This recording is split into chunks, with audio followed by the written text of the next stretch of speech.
Muito bem, nós começamos a falar aí dos antibióticos, né? Falamos aí das penicilinas, né? Falamos da procaína, a benzatina, falamos do mecanismo.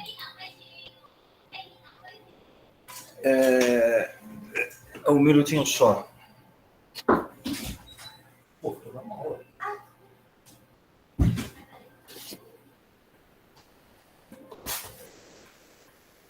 Falamos aí o mecanismo e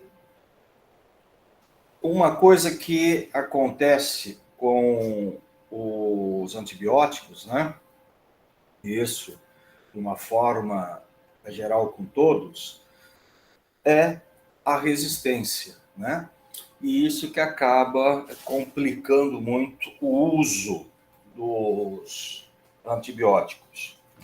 A gente precisa, de uma certa forma, se preocupar com a resistência, né, para evitar aí o aparecimento de cepas mais resistentes.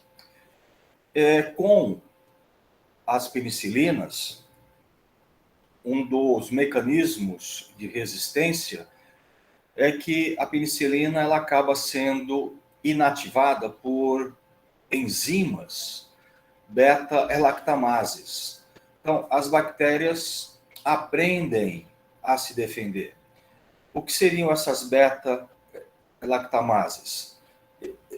São enzimas sintetizadas pela própria bactéria para inutilizar o antibiótico. E por que são chamadas de beta-lactamases? É que a penicilina ela é composta pelo anel beta-lactâmico, né? Esse anel, essa estrutura aqui é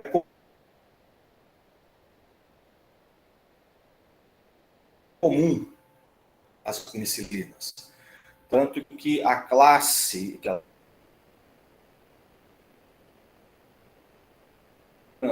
lactamase ela quebra esse anel beta-lactâmico. E esse anel é importantíssimo para a ação dela. Quebrando, perde-se atividade. Então, essas enzimas beta-lactamases abrem esse anel beta-lactâmico, perdendo atividade. Uma outra coisa, as bactérias também podem se tornar resistentes à medida em que elas aprendam, né, a se defender. E algumas bactérias acabam reduzindo a permeabilidade da parede celular. Com essa redução e permeabilidade, né, as penicilinas elas não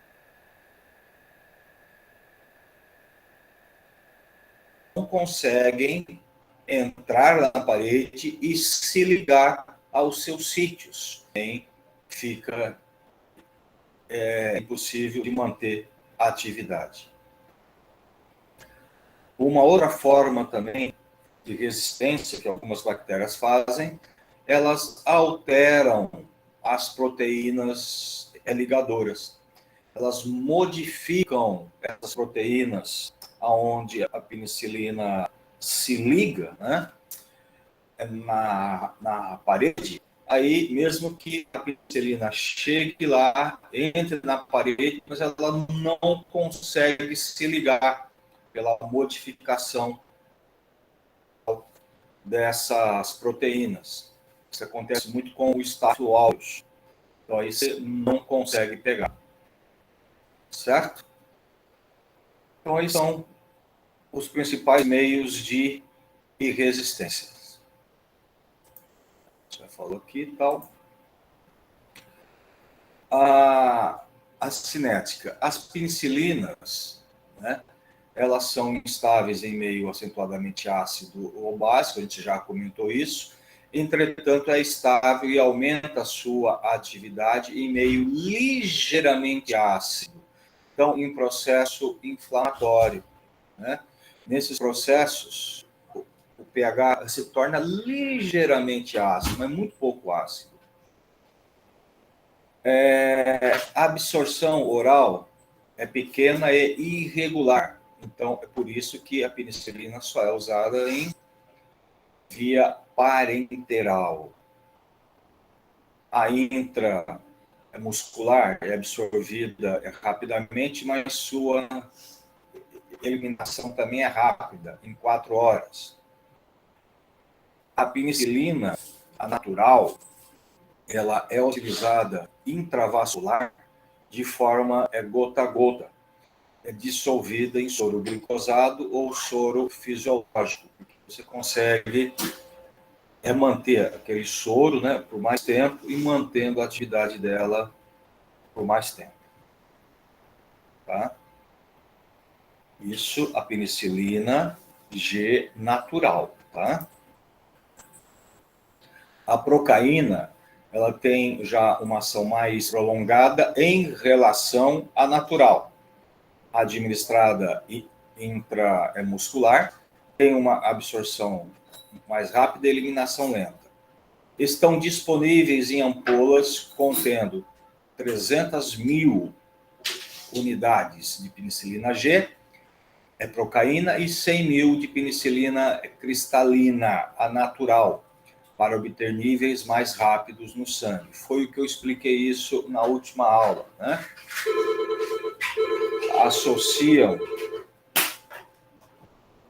Associam a cristalina com a natural, tá? Aí, então, a natural é absorvida rapidamente, faz o pico sanguíneo e depois a procaína vai chegando e mantendo aquele nível.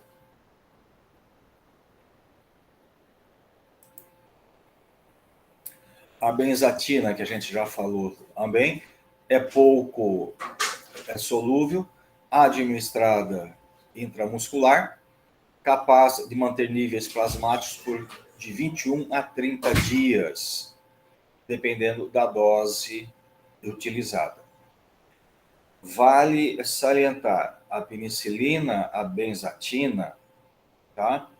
Quanto mais você aumentar a dose, você não aumenta o pico de concentração. Você aumenta em si o tempo de permanência na circulação, tá? Então, a benzatina, ela não promove pico de ação, tá? Ela é absorvida, assim, de uma forma lenta e é mantida aquele nível por vários dias. Então, não adianta aumentar a dose na tentativa de provocar picos. Você não vai provocar picos com ela. Você só aumenta o tempo de atividade. Tá? Então, é isso que eu estou falando aqui. A penicilina G pouco é metabolizada no fígado e ela é metabolizada também em pus. O processo infeccioso é purulento. O pus, ele contém enzimas.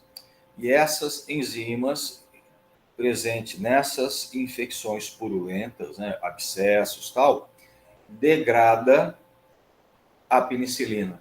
Então, ela não serve para local onde tenha pus. Ela perde a atividade. A eliminação da penicilina é rapidamente eliminada por secreção ativa tubular. Em torno de 80% dela sofre a secreção tubular e 20% por filtração. Então, todo fármaco que sofre secreção tubular acaba tendo aí uma eliminação rápida, né? É por isso que a meia-vida dela acaba sendo curta. pacientes que têm anúria, aumenta a meia-vida em até 10 horas. Então, tem que fazer os ajustes.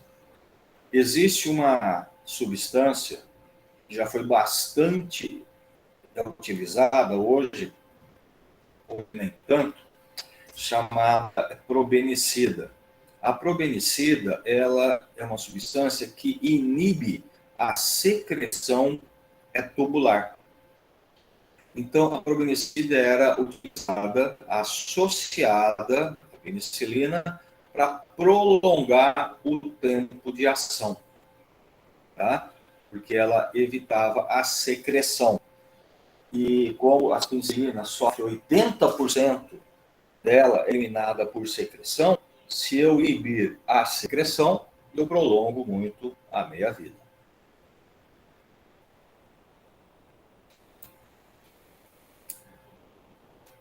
As principais indicações clínicas que nós temos ainda hoje, né, das penicilinas, o tratamento da sífilis ainda é penicilina, tá? A não neurológica, né? De outras treponematoses, mas as quais é necessário manter a penicilina prolongada, embora não seja necessário níveis séricos elevados. Então, infecções onde não se precisa ter picos elevados, mas sim um tempo prolongado da droga no sangue. O uso profilático da penicilina ainda é indicado, tá? Para aquelas pessoas que sofreram surtos agudos de febre reumática. A gente usa ainda hoje, né, a penicilina G, a benzatina, que é conhecida como a benzetacil, 1.200.000 unidades a cada 3 ou 4 semanas. Apesar que alguns consensos de reumatologia já apontaram a necessidade desse uso preventivo ser feito a cada 15 dias. Mas não se cumpre isso, ainda continuam fazendo a cada 30 dias. E por que isso? Porque foi avaliado e os médicos chegaram à conclusão de que a bezetacil, quem já tomou sabe, né? Ela dói muito. Os cristais de penicilina, da benzatina, dói. Então, eles acham que se for passar para 15 dias, muita gente vai acabar descumprindo esse protocolo, vai acabar não realizando esse protocolo. Uma vez por mês, a aderência é maior. Então, eles falam, mesmo que não seja tão eficaz, mas pelo menos o número de pacientes que vão aderir ao tratamento é maior. Então, vale a pena. Então, continua ainda sendo utilizada a cada 30 dias.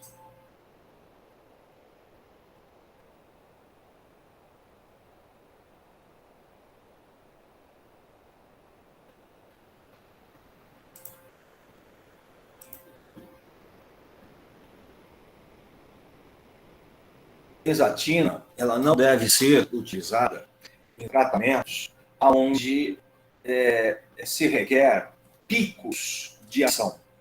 Tá? A benzatina, lembra que é a penicilina que não promove pico. Ela vai no nível baixo e contínuo. E tem infecções que necessitam de picos de concentração plasmática para iniciar efeito, para conseguir o efeito clínico, né? Então, como a erisipela, pneumonias, gonorreia, feridas traumáticas, profilaxia de tétano. Então, é melhor não usar a benzatina para essas coisas, tá? Você até pode utilizar a procaína. Por quê? A procaína, né, como nós já falamos, ela está associada à penicilina natural e ela promove um pico maior de ação. Tá? Ok? Pode ocorrer falha terapêutica nesse uso em razão das enzimas beta-lactamases.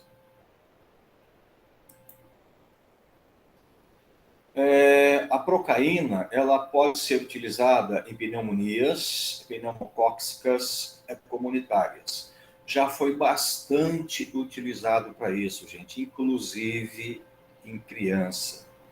Era muito traumático você fazer essa penicilina em criancinhas, às vezes até 2 vezes ao dia. Era coisa... Nossa, é traumático. Eu fiz muito isso daí em criança. Graças a Deus, né, com o aparecimento de novos fármacos, como a amoxicilina, essa penicilina, a procaína, foi deixada de lado para esse uso. Nós ainda temos ela, tá?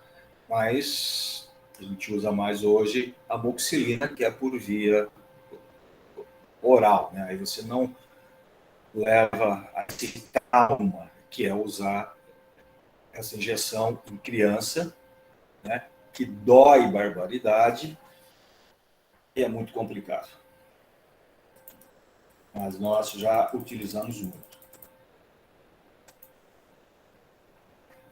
Toxicidade das penicilinas. Elevado índice terapêutico e atóxica para o homem. As penicilinas, difícil, praticamente eu não conheço efeito tóxico, tá? Não tem.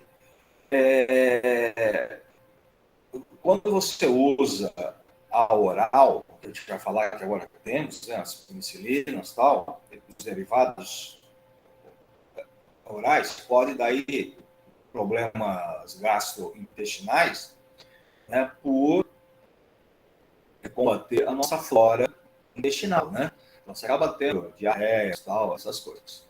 E a preocupação às penicilinas não é efeito tóxico, mas sim as reações de hipersensibilidade. Né?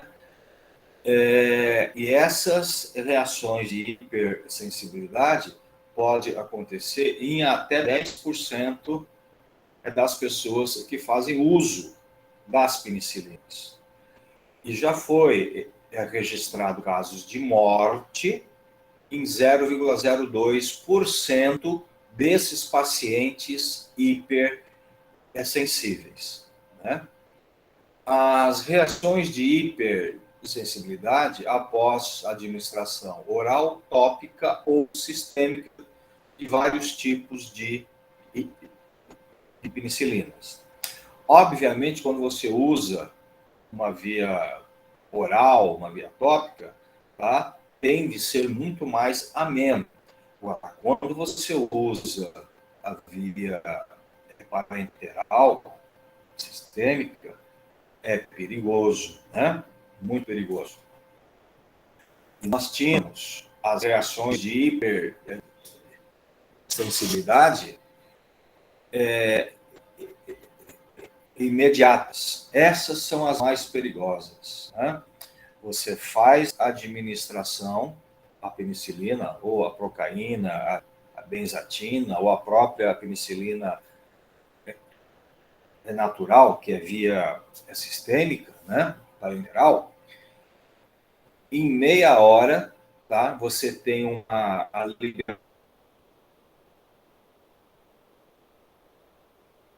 liberação maciça de histamina. Você começa com uma urticária, um angioedema dos lábios, começa a inchar a língua, a face, né? Rinite, asma, uma broncoconstricção, edema da laringe e anafilaxia com hipotensão e morte. se não for socorrido imediatamente, né? Em razão disso, a gente usava muito essas injeções, né? Estou falando aí há 30 anos atrás, e a gente fazia o teste de sensibilidade nas drogarias, né? Ia lá aplicar e o médico ele pedia teste de sensibilidade. Esse teste era realizado com a porçãozinha dessa penicilina diluída em soro fisiológico. Você fazia intradérmico aqui no braço e demarcava uma certa hora e esperava aí 20 minutinhos. E se ficasse avermelhado, se desse alguma a reação de hipersensibilidade, não podia utilizar a penicilina. Só que o que acontecia? Muitos falso positivo. Não pela penicilina que dava reação, mas pelo solvente, né? Ou alguma outra coisa. Então, por dar esse falso positivo, e algumas vezes, mesmo com teste, já era possível ter a reação de hipersensibilidade, esses testes acabaram sendo proibidos. Não se faz mais teste. Mas a primeira dose sempre deve ser feita em ambiente hospitalar. Ambiente hospitalar. Professor. Você vai Professor.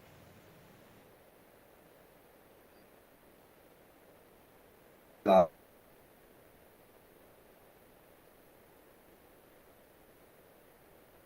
Tá?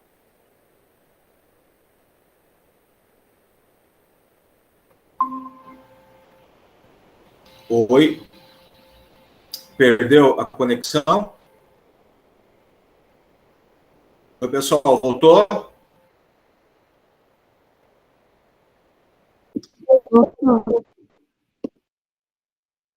Voltou, prof.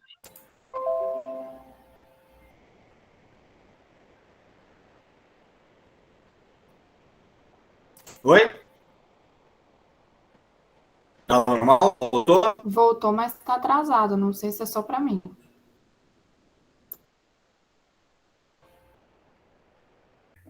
Não, tá travando muito a sua câmera. Está travando, ela.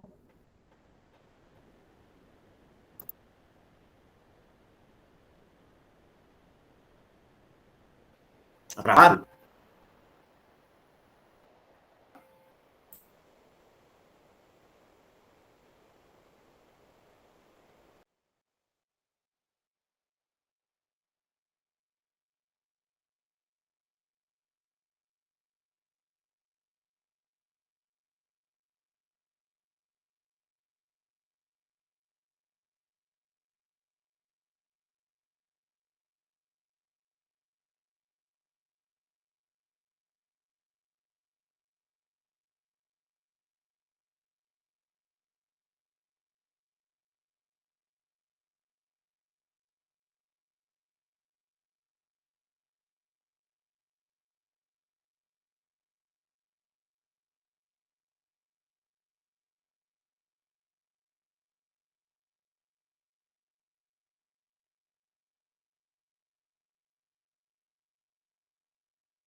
Oi, pessoal.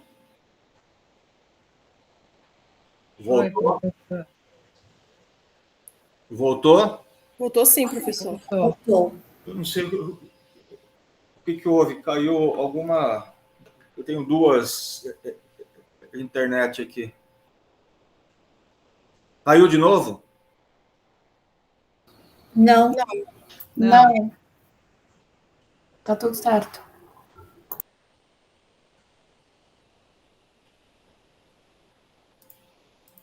Está aparecendo a mensagem aqui com problema para carregar o seu FED.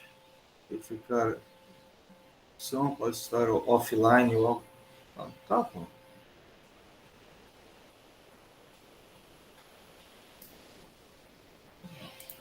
quero ver nada agora. Só que agora eu acho que deve ter caído o compartilhamento, né?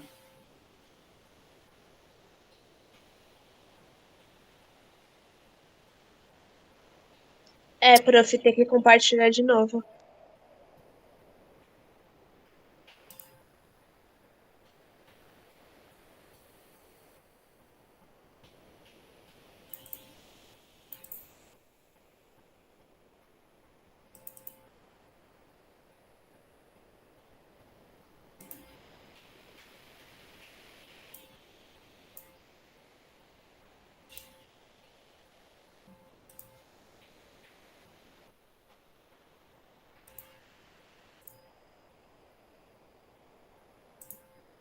Ok?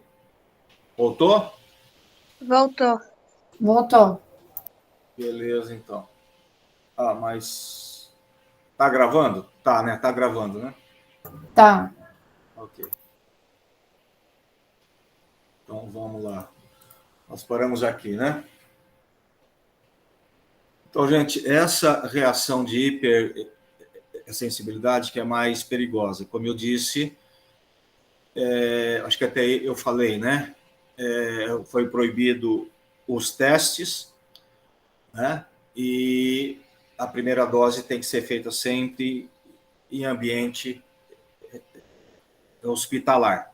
Se der, você faz, fica lá 20 minutinhos, meia hora. Se der algum tipo de reação, você já está dentro do hospital, né?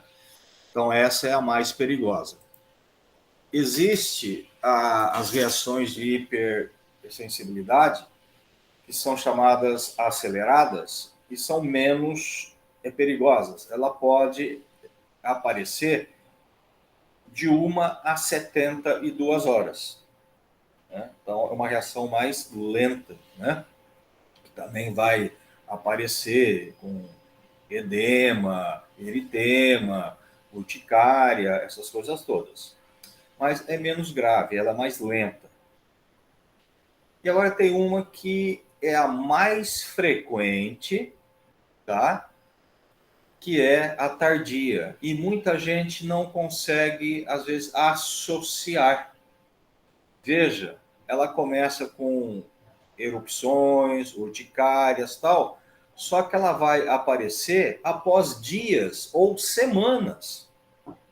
Às vezes, você até já terminou o tratamento, tá? E aí, depois de alguns dias, você começa com uma alergia, coceira, e você nem faz a associação com aquele antibiótico que você já tinha utilizado. Você acha que foi alguma coisa que você comeu, alguma coisa. E isso pode acontecer. Aliás, essa reação é a que mais acontece, tá? As tardias. As penicilinas, né, elas podem sofrer algumas interações. É comum, na prática clínica, associar antibióticos, né? E as penicilinas com aminoglicosídeos, que é uma outra classe que a gente vai falar, é bastante utilizada.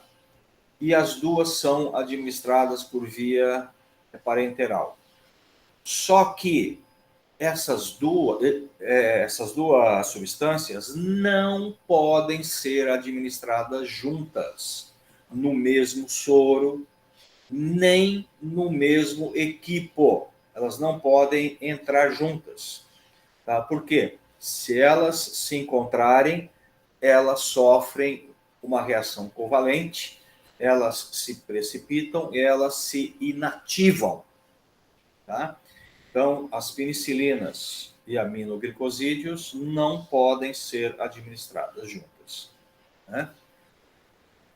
Uma coisa que também acontece, penicilinas e contraceptivos. As penicilinas diminuem a ação do contraceptivo com aparecimento de gravidez. Então, isso é bastante preocupante. E por que isso? Por que dessa interação? Como eu disse, as penicilinas podem interferir no trânsito intestinal, mexendo com a flora intestinal. Né? E os contraceptivos, eles sofrem o ciclo enterohepático. Né? Passa pelo fígado, vai pela bile, intestino e depois são reabsorvidos. Então, eles ficam fazendo esse ciclo enterohepático. Quando você usa as penicilinas ou derivados, por acelerar o trânsito, a hora que ela volta para o intestino, com o trânsito acelerado, você perde o tempo de reabsorção e acaba se perdendo muito com as fezes. Então, você acaba diminuindo a concentração plasmática dos contraceptivos. Tá? A neomicina oral. A neomicina a gente não usa mais em forma oral, tá? Então, não tem mais problema. Biodisponibilidade do atenolol é reduzida quando se administra simultaneamente penicilina ampicilina por via oral. Ampicilina é um derivado da penicilina. A gente vai falar dela já já, tá? Então, ela pode alterar a biodisponibilidade do atenolol. Quem é atenolol? Vocês lembram do que nós estamos falando? Atenolol? É um beta-bloqueador, né, professor? Exatamente, um beta-bloqueador. Muito bem. Gente, depois dessas penicilinas, tudo por via parenteral, né? Surgiu a penicilina V, a fenoximetilpenicilina. O objetivo dessa penicilina era conseguir um bom nível plasmático e substituir a benzatina, né, no uso profilático da febre reumática. Mas essa penicilina, ela acabou indo para o mercado, né? E é um derivado semi-sintético, mas a gente viu que, na prática, isso não deu um resultado satisfatório. Né? A absorção dela chegava ao máximo em 60%. Né? E aí a gente via que tinha uma meia-vida curta e uma absorção baixa. Acabou não trazendo aí um resultado satisfatório. Ela até ficou aí no mercado por alguns anos, mas depois ela caiu fora, a gente não usa mais ela hoje. Tá? O nome comercial era o Penv oral. Tá? Então era usada para a faringite, né, outros tipos de infecções e tal. lembra que eu falei que as penicilinas, elas sofrem a ação das enzimas, as penicilinases, né? Beta-lactamases, essas coisas todas. E a grande preocupação, então, era com infecções, principalmente com Staphylococcus aureus. Pneumonias com Staphylococcus aureus é muito perigosa, ela é muito agressiva, né? E se não identificar rapidamente e tratar rapidamente, mata, e mata mesmo, principalmente criança. Então,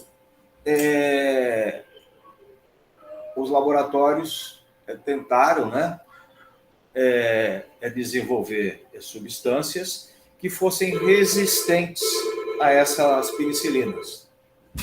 Tá? Atende para mim, por favor. E aí, então, com o objetivo de fazer e desenvolver essas penicilinas resistentes às beta-lactamases. Um minutinho só, gente, por favor. Um minutinho só. O que foi?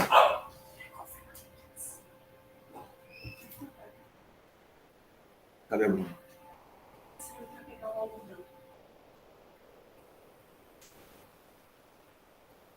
Só um minutinho, gente.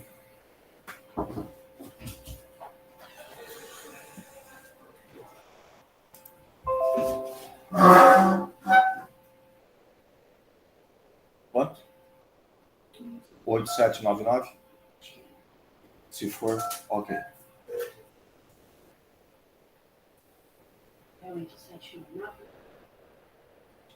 Tá bom. Ok.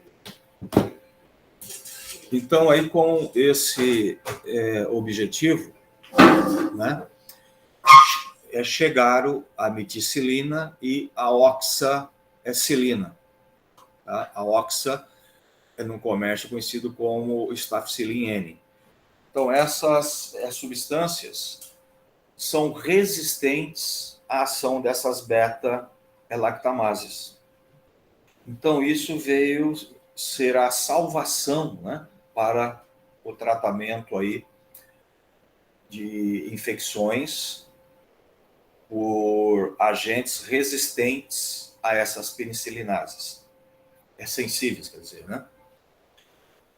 Então, veio para usar nas infecções por agentes que produzem as penicilinases. E no caso aí, o S. aureus, o Staphylococcus aureus, seria o mais importante. A oxacilina, inicialmente ela veio por via oral, intramuscular, intravascular, né? Só que a via oral da oxa era muito restrita. Veja que a absorção dela era em apenas 30%. E era um medicamento caro, né? Onde se acabava se aproveitando muito pouco, né? E aí acabou, então, que a formulação oral acabou descontinuada. Nós temos ainda hoje a via injetável. O injetável ainda é utilizado. Então, ela evita, né, efetiva contra infecções estafilocócicas graves, como o impetigo, bulhoso, síndrome da pele escaldada, furunculoses, broncopneumonias, osteomelites e até as meningites. Então, ela é bastante interessante, né, o uso dela. Na sepse estafilocócicas, pode haver a vantagem na associação com a gentamicina. A gentamicina é um amino, glicosídeo, tá? Que eu falei lá atrás, que a gente usa muito em associação às penicilinas. E aqui fala da dose, né, utilizada em 100 miligramas quilo dia, tanto oral como a parenteral. Em caso mais grave, pode chegar até 200 miligramas por quilo dia.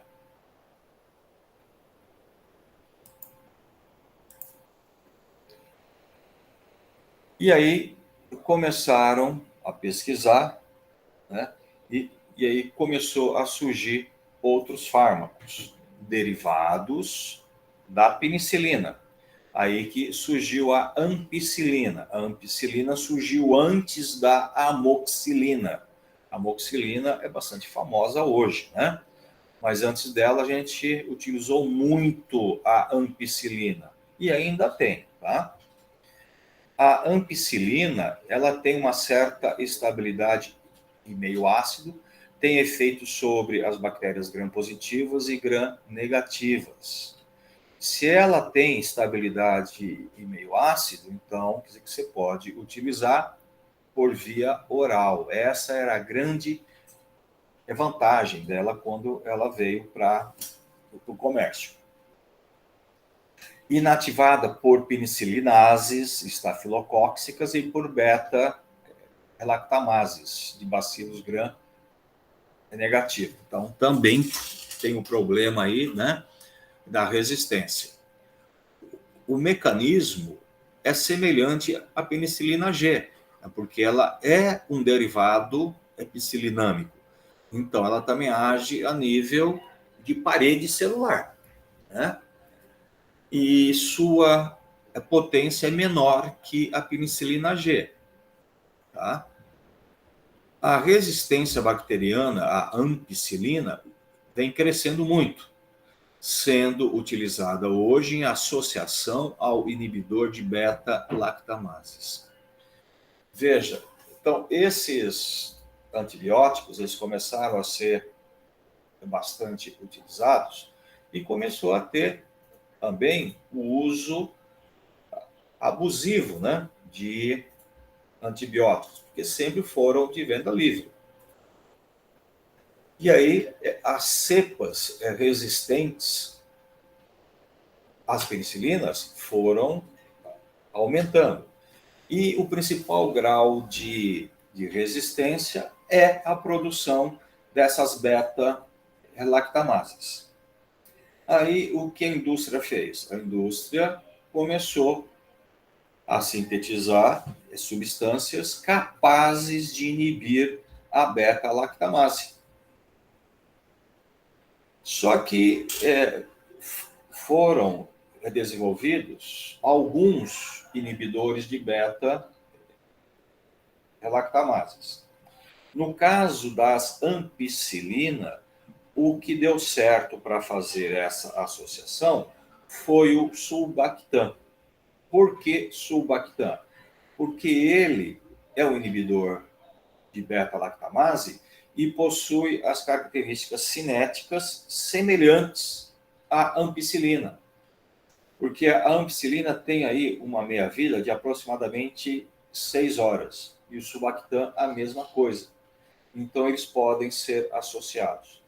Então, hoje, o que você vê de ampicilina, ela vem associada ao sulbactam para potencializar esse efeito, né? Porque o sulbactam inibe essas beta-lactamases. Ok? Seus efeitos adversos são os mesmos das penicilinas, né? Porque é um derivado. Ocorre alergia cruzada entre elas, então tem que ter um cuidado especial com as pessoas alérgicas. Podem surgir, pelo uso da ampicilina, candidíase bucal, vaginal, aumento das transaminases, né, sem quadro clínico de lesão hepática. Não, mas as transaminases podem aumentar. Mas normalmente são substâncias bastante seguras. E aí, logo em seguida, surgiu a amoxicilina. a amoxicilina veio também, né, com as mesmas propriedades das penicilinas, né, e com a grande vantagem de poder ser administrado por via oral, né? Também é bactericida, com mecanismo igual às penicilinas, mas também inativada por beta-lactamases, né? Então, ela não tem ação sobre os estáfilos produtores de penicilinases. Só que aí nós tínhamos já os inibidores de beta-lactamases. Só que a amoxicilina, ela tem um perfil cinético diferente da ampicilina. A ampicilina, a meia-vida é 6 horas. A amoxicilina, ela varia já de 8 para 12 horas a meia-vida. Então, você pode tomar amoxicilina de 12 em 12. Em alguns casos, a gente pede para que seja de 8 em 8, né? Então, aí a gente precisava de uma outra substância compatível à cinética dela. E tínhamos, então, o ácido eclavulânico. O ácido eclavulânico é um outro inibidor de beta-lactamase e que passou a ser associado à amoxicilina. Então, veja, o sulbactam associado à ampicilina. O ácido eclavulânico associado à amoxicilina. Isso diminui a resistência bacteriana. Então, hoje a gente usa muito, né, essa associação, amoxicilina e ácido clavulânico.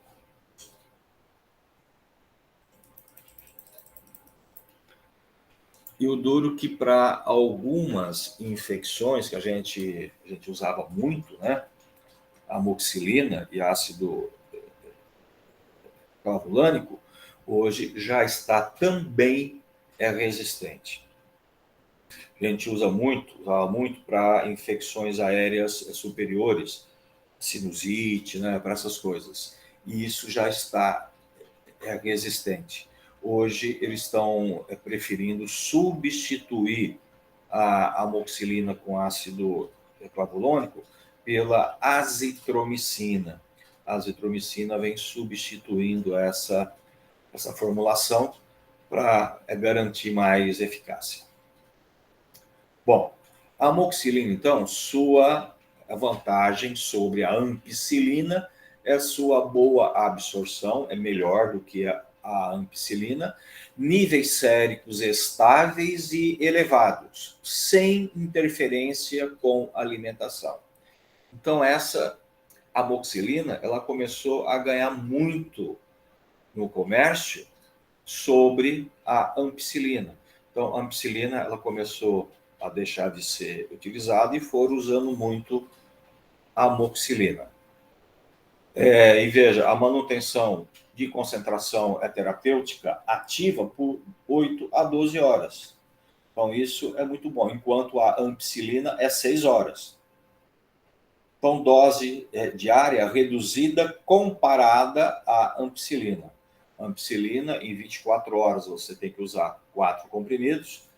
A amoxicilina, você pode usar 2 comprimidos. Então, é metade da dose de administração, né? A amoxicilina por via oral nas infecções aéreas superiores, otites, sinusites, as faringites inferiores, as bronquites agudas, agutizadas, broncopneumonias, as pneumonias, né? Podendo chegar, a dose é de 20 a 40 miligramas quilo dia, 1,5 gramas por dia em adultos, podendo, em casos mais graves, chegar até 3 a 4 gramas. Tem uma particularidade aí, fala, pô, mas até 4 gramas? Sim, tá? E ela é bem suportada, tá? Ela é praticamente atóxica. Não sei se a gente, acho que não comentou ainda, a gente vai falar em gastro. A gente não falou em gastro ainda. Não, já falamos, né? Já falamos, sim. É que é tanta farmacologia, é tanta turma, que a gente fica meio perdido. Lembra do tratamento da H. pylori? H. pylori? A gente usa amoxicilina e a gente usa 4 gramas tá, como dose de ataque de uma vez.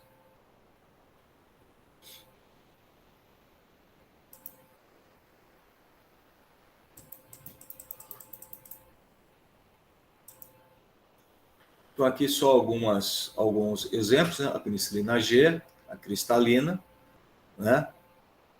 A penicilina G é a procaína, a benzatina, a penicilina V, né?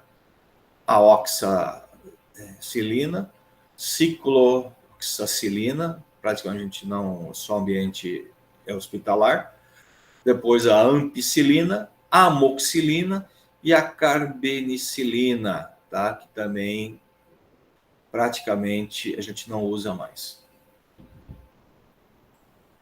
A carboxipenicilina, que é a carbazol, também é um agente semi-sintético, né? Instáveis em meio ácido, inativadas também por beta-lactamases e rapidamente eliminada pela via urinária. Também é bactericida, o mecanismo é tudo semelhante à aspicilina G, tudo semelhante. Então, inibe a duplicação de parede celular, né? Durante a duplicação é bacteriana. Disponível apenas a ticarcilina com ácido clavulânico, já para evitar a resistência pelas beta-lactamases. Empregada em infecções por gram negativas, produtoras de beta-lactamases. E surgiu também a ureidopenicilinas. E aí foram, né, trabalhando derivados na tentativa de se fazer fármacos mais resistentes, né? Uns acabaram dando certo, outros não. Esse daí, eu nem lembro se ainda está sendo utilizado. Eu acredito que ainda está, que não está mais. Tá? Porque a gente vai vendo que é tudo a mesma coisa. E aí você faz aquela opção, né, do mais tradicional. Então, a amoxicilina, né? A não ser quando se tem preparações injetáveis, né, que você pode usar em infecções em paciente internados. A ureido, ela parece ser um pouquinho mais potente em alguns tipos de infecções.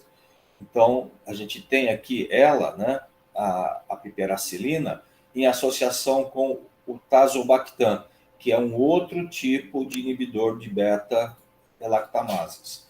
E ele, então, ele se encaixa na associação da ureído, principalmente em infecções hospitalares, causado por Pseudomonas aeruginosa, a Campylobacter, a Serratia, a Proteus, e aí vai.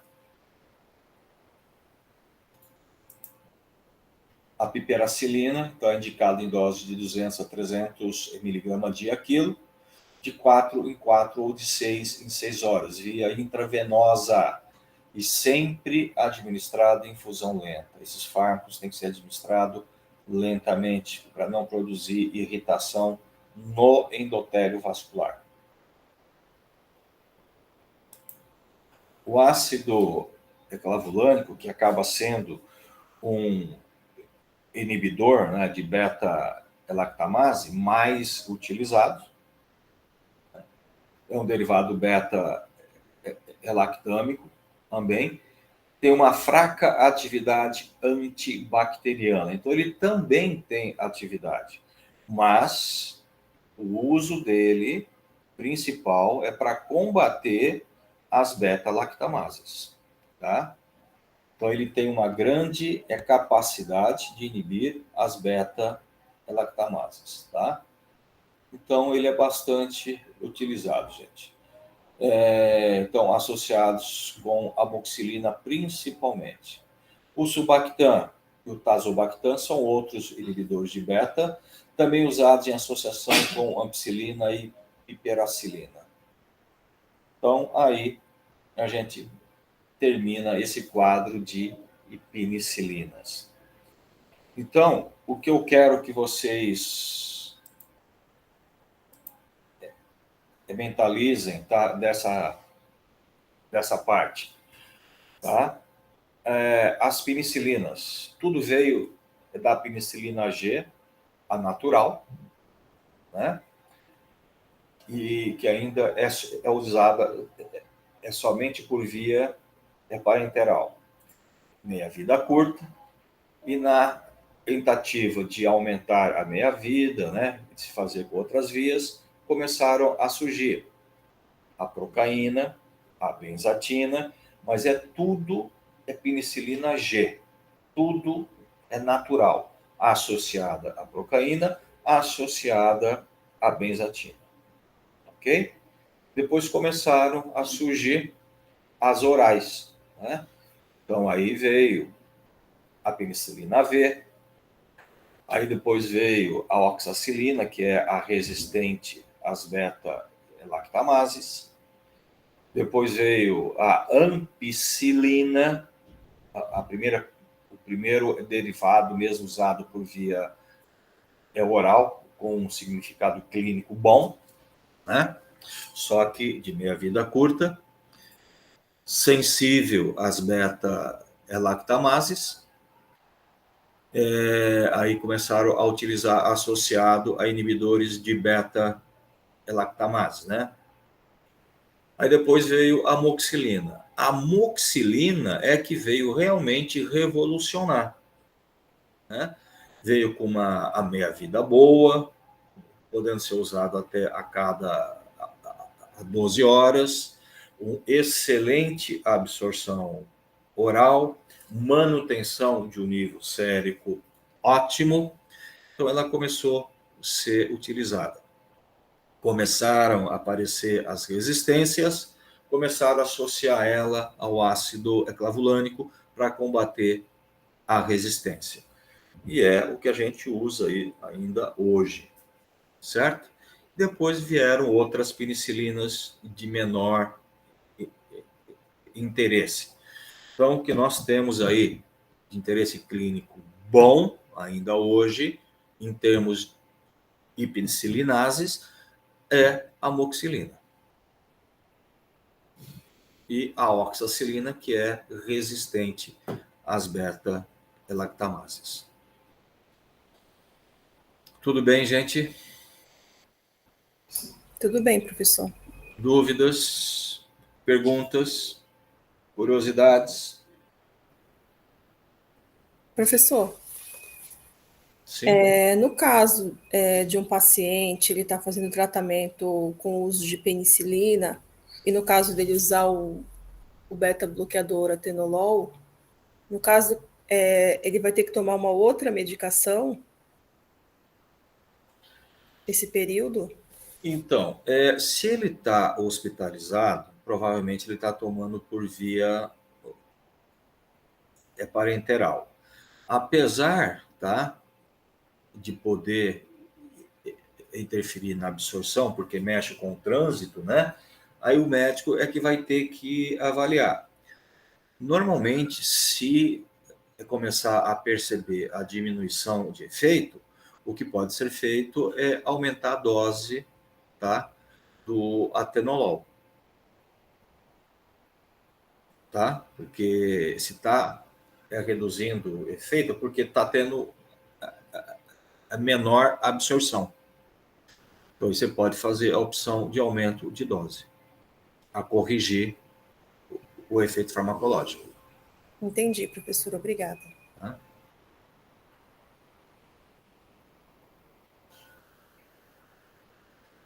Mais pergunta, gente? Nossa próxima classe são as cefalosporinas. Não vou iniciar hoje, tá? A gente começa na segunda-feira. Beleza? E segunda-feira é presencial, né? Sim. Então, está ótimo, gente. Deixa eu interromper a gravação. Como é o nome da próxima classe, professor? Oi?